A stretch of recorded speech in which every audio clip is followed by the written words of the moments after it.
रात होते ही मुझे फिर से वही आवाज़ सुनाई दी। मैंने इधर उधर देखा तो मेरे दोनों तरफ दादा दादी आराम से सोए हुए थे। आज तो मुझे देखना ही पड़ेगा कि ये आवाज़ किसकी है, कौन है जो मुझे जंगल घुमाना चाहती है। मैं खाट से उठा और दबे पांव बाहर निकल गया। कुछ कदम चलने के बाद भी आसपास कोई नहीं दिखा। कौन है? आप सामने क्यों नहीं आती? सिर्फ मेरा नाम पुकारती रहती है। मेरी आवाज सुनकर पहरा देने वाला एक आदमी मेरी तरफ आया। कौन है वहां? रुको। उसकी आवाज सुनकर मैं जल्दी से एक पेड़ के पीछे छिप गया। वो आदमी अपने हाथ में पकड़ी हल्दी की गांठ को ऊपर उठाए इस तरह से आगे बढ़ रहा था जैसे कि वो उसका सुरक्षा कवच हो। ये गांव के लोग इतना अजीब बर्ताव क्यों कर रहे हैं और दादाजी मुझसे क्या छिपा रहे हैं, कुछ समझ नहीं आ रहा। उस आदमी के जाने के बाद मैं जंगल की तरफ रवाना हो गया। रास्ता सुनसान था और काफी डरावना, लेकिन इस समय मेरे मन में जो सवाल उठ रहे थे उसको जानने के लिए मुझे हिम्मत रखना बहुत जरूरी था। अब जंगल मेरे ठीक सामने था। मैंने कदमों को रोका और उस जंगल को देखने लगा जिसमें काले अंधेरे में चमकते जुगनुओं की रोशनी काफी दिलचस्प लग रही थी। अगर आप मुझे जंगल दिखाना चाहती हैं तो सामने आना पड़ेगा, वरना मैं जा रहा हूँ। अरे नहीं नहीं रोहन, मैं आ रही हूँ, रुको। मैंने देखा एक औरत काला लबादा पहने हुए मुझे हाथ के इशारे से उसके पास बुला रही है। इस औरत के हाथ में भी एक लालटेन था और उसका चेहरा पूरी तरह से ढका हुआ था।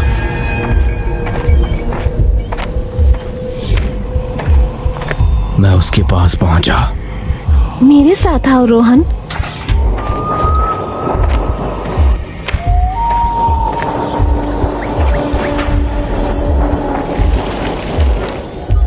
वो आगे बढ़ने लगी और मैं भी उसके पीछे हो लिया।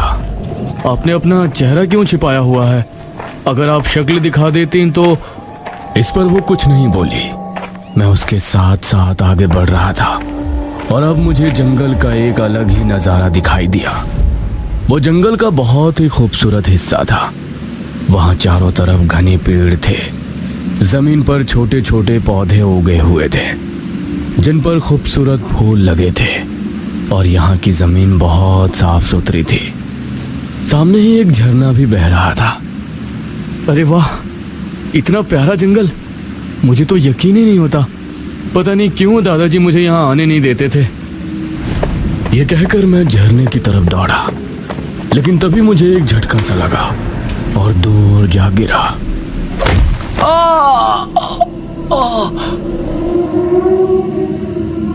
अरे रोहन, मैं तो तुमको बताना ही भूल गई। क्या बताना भूल गई आप?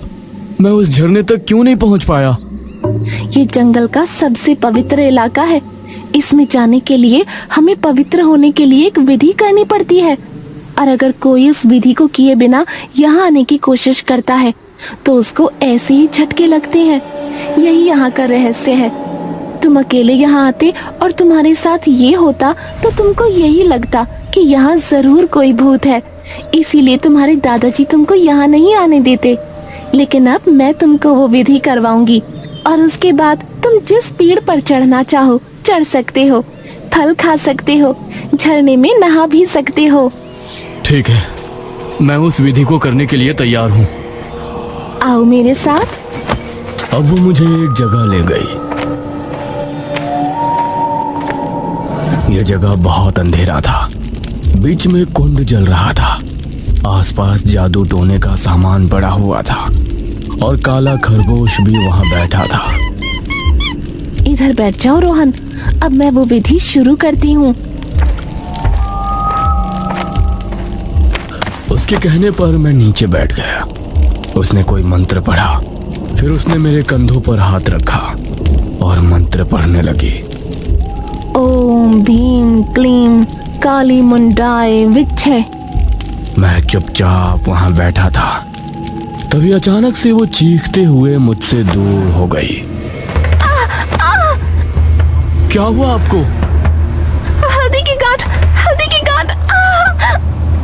कहकर वो वहां से भाग गई और मैं हैरान रह गया। हल्दी की गांठ? उसने ऐसा क्यों बोला? मुझे अब कुछ समझ में नहीं आया। मैं घर की तरफ भागा और चुपचाप जाकर अपनी खाट पर लेट गया। लेकिन मेरे मन में अभी भी सवाल उठ रहा था कि उसने हल्दी की गांठ का नाम क्यों लिया। इत्तेफाक से उसी समय मुझे मेरी जेब में कुछ महसूस हुआ। मैंने जेब में हाथ डालकर देखा तो मेरी जेब में एक हल्दी की गांठ थी। हैं? ये कहां से आई?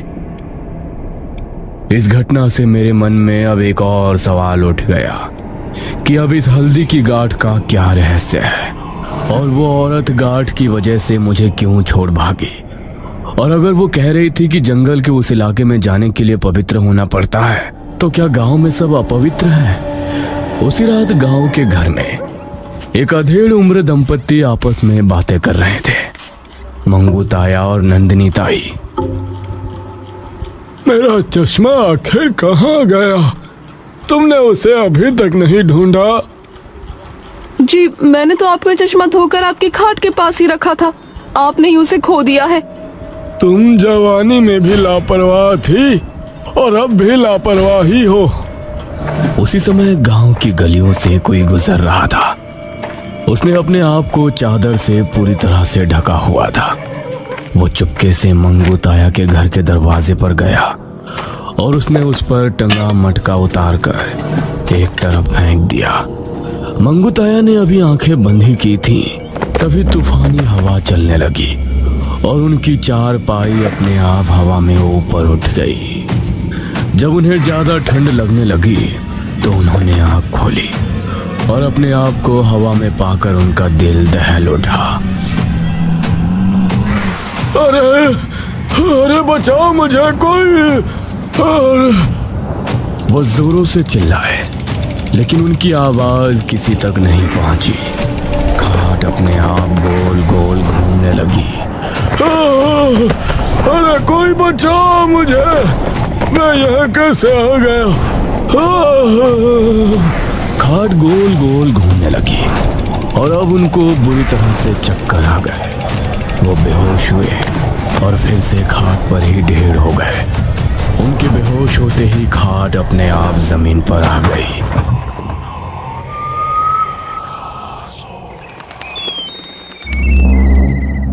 सुबह उनकी आंख खुली तो उन्होंने खुद को आंगन में पाया। उस समय ताई झाड़ू लगा रही थी। नंदिनी, तुमको पता है कल रात हमारे साथ क्या हुआ? क्या होता? आप चश्मे के खो जाने से मुझसे नाराज हुए और यहाँ बरामदे में आकर सो गए। वो नहीं, जब मैं सो रहा था तो मेरी खाट अपने आप हवा में ऊपर उठ गई और गोल गोल घूमने लगी। क्या? हाँ, वो इतनी तेज घूमी कि मुझे चक्कर आ गए। आपने जरूर कोई सपना देखा है। अगर ऐसा होता ना तो अब तक तो आप विदेश पहुंच गए होते। यहाँ बरामदे में क्यों मिलते? मंगू ताया से इस पर कोई जवाब नहीं निकला, लेकिन उनको यकीन था कि उनके साथ जरूर कुछ तो हुआ है। शाम ढलने पर मेरे मन में फिर से वही सवाल उठ रहा था कि मेरी जेब में हल्दी की गांठ कहां से आई, और मैं फिर से घर से निकल पड़ा। उस तरफ मंगू ताया भी कुछ बेचैन हो रहे थे। नंदिनी, जरा मुझे पानी ला कर दो, अब प्यास लगी है भाई। अरे यहाँ आइए, जरा बाल्टी उठाने में मेरी मदद कीजिए। मैं उस समय मेरे घर पर बैठा था और खिड़की से मुझे नंदिनी ताया हत्थी के नल के पास खड़ी नजर आई। अरे तुम हो कहाँ भाई? मैं यहाँ हूँ हत्थी के नल के पास, जल्दी आइए। नंदिनी की आवाज सुनकर ताया घर से निकले और हत्थी के नल पर पहुंचे। उन्होंने पाया कि नंदिनी ताया एक बाल्टी लिए हुए खड़ी है। तुमसे यह बाल्टी नहीं उठती, इसे तो तुम रोजाना अकेले ही घर ले आती हो।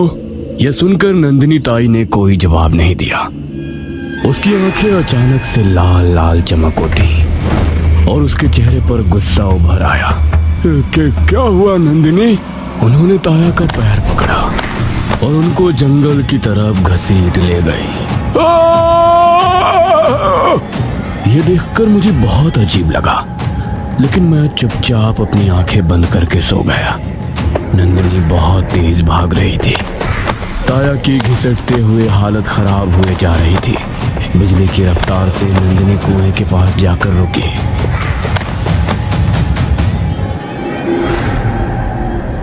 नंदिनी, तुम मुझे ये कहाँ ले आई? कुएं को सामने देखकर मंगू ताया का दिमाग घूम गया। उन्होंने नंदिनी की तरफ देखा तो देखते ही देखते वो भयानक शैतान में तब्दील हो गई। उसने ताया को पकड़ा और उन्हें कुएं के अंदर ले गया।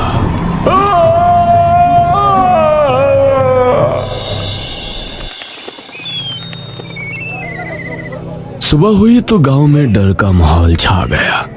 सभी ताया के अचानक गायब हो जाने से परेशान थे और ताई रोए जा रही थी। नंदिनी ताई, हमें बताओ तो सही कि ताया को आपने आखिरी बार कहाँ देखा था?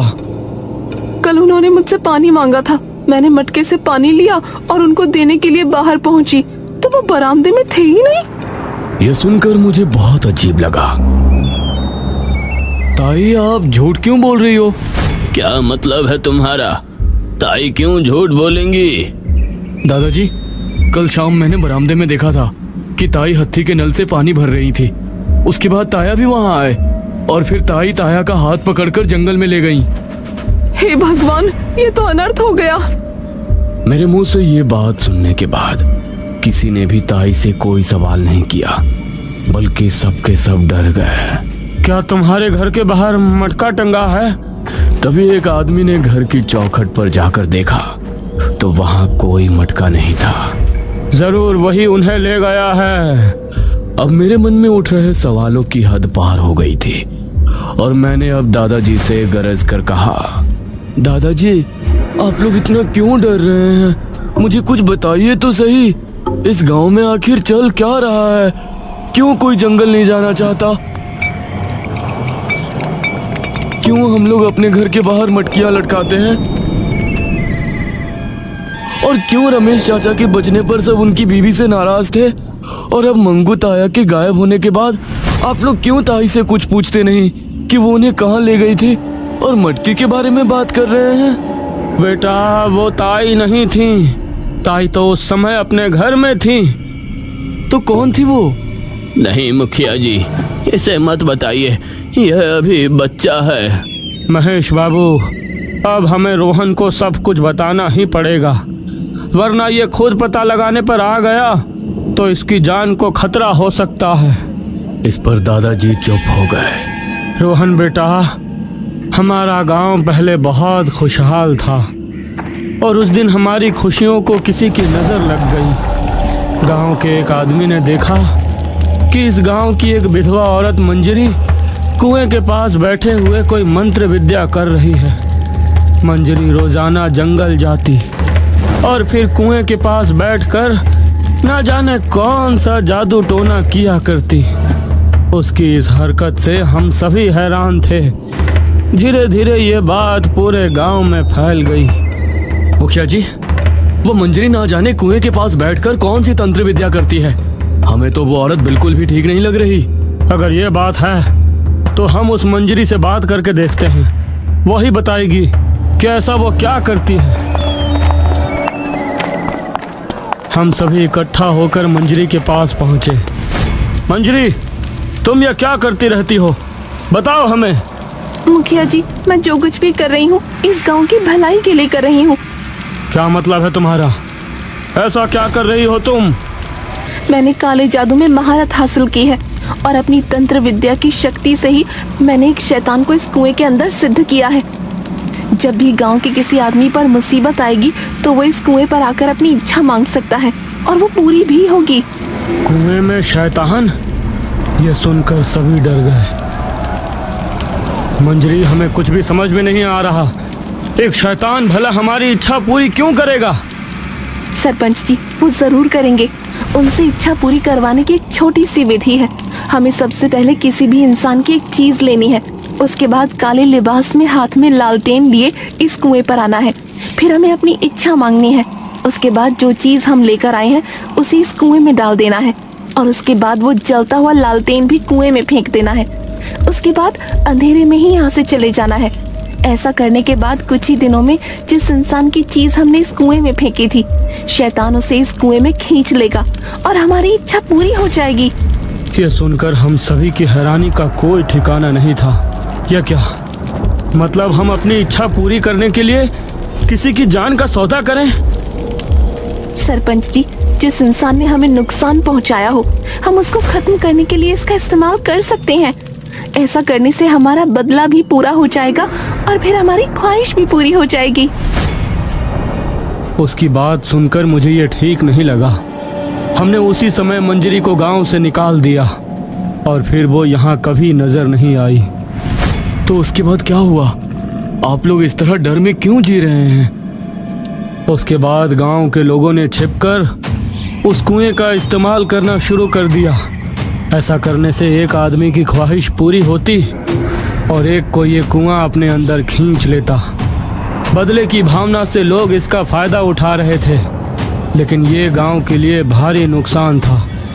इसलिए इस गांव के शैतान को निकालने के लिए हमने एक महातांत्रिक को बुलाया। इस कुएं को मैं बंद तो नहीं कर सकता, लेकिन एक तरकीब बता सकता हूँ जिससे इससे बचाव हो सकता है। बताइए बाबा। इस कुएं के अंदर बसा शैतान अपनी शक्तियों का इस्तेमाल उस इंसान पर नहीं कर सकता जिसके आसपास हल्दी की गांठें हो। इसलिए जब भी तुम लोगों को इससे अपना बचाव करना हो तो तुम लोग अपने घर की चौखट पर हल्दी की गांठों से भरी एक मटकी टांग दिया करना। जब तक वो मटकी टंगी रहेगी तब तक वो तुमको नुकसान नहीं पहुंचा सकेगा। इसके बाद हमने ऐसा ही करना शुरू किया। जब भी हमें पता चलता कि कोई उस कुएं के पास अपनी ख्वाहिश मांगने गया था तो हम हल्दी की गांठें मटकी में भर के घर के बाहर टांग देते और कुछ आदमी अपनी जेबों में हल्दी की गांठें रखकर रात में पहरा भी देते। रमेश के बच जाने पर हमने इसी वजह से उसकी बीवी चंद्रावती को बुरा भला कहा था, क्योंकि हमें पता चल गया था कि उसने रमेश को ठीक करने के लिए कुएं की मदद ली है। इसलिए उसी रात से हम लोग अपने आप को सुरक्षित रखने की कोशिश कर रहे थे। रोहन बेटा, तुम कहीं अकेले ही जंगल ना पहुंच जाओ, इसीलिए मैंने तुम्हारी जेब में हल्दी की गांठ रखी थी। अब मुझे सब कुछ समझ आ गया था। काला लबादे पहने हुए वो औरत कोई और नहीं बल्कि रमेश की बीवी ही थी, क्योंकि मैंने जिसे देखा था उसने कुएं में चश्मा ही फेंका था। और अब मुझे ये भी समझ आ गया था कि हल्दी की गांठों का क्या रहस्य था। अब मेरे सभी सवालों का जवाब मुझे मिल गया था, लेकिन एक सवाल अभी भी बाकी था कि जो औरत मुझे रातों को आवाजें देती है वो कौन है? वो इस गांव के किसी और बच्चे को आवाज क्यों नहीं देती? क्या मेरा भी इस कहानी से संबंध है या फिर उसका कोई और ही उद्देश्य है? तभी एक आदमी वहां भागा भागा आया। मुखिया जी, अनर्थ हो गया। क्या हुआ? आपकी पत्नी। अपनी पत्नी का नाम सुनते ही मुखिया जी के पैरों तले जमीन निकल गई। वो आदमी मुखिया जी को क्या खबर दी? वो औरत कौन है?